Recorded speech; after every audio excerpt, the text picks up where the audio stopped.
O zakončenim obrazovanju už dlhší čas nepodrazumijuje i sigurnu robotu, ale vymáha jej aktívne hľadanie.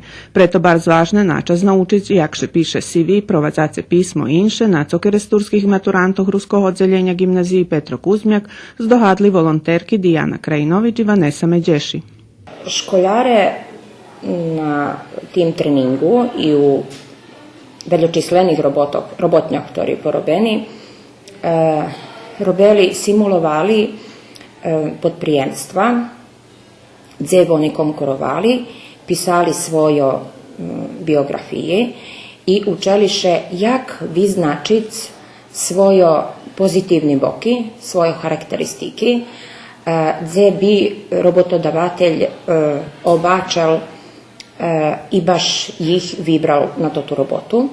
Po slovoch direktorki, školjare svidomi svojih kvalitetoh, jak se to znanje stranskih jazikoh i informatična pismenost, za poneže edukatorki buli mladi osobi, komunikacija među njima bula barz dobra. Obuku organizovala nevladova organizacija Hraždanski fond Panonija s potrimovku Pokrajinskog sekretarijata za sport i mladež, a zakončeli ju mladi pripadniki nacionalnih menšinoh. Vanessa Međeši na obuki bula spred odboru za obrazovanje nacionalnog sovitu Rusnacoh.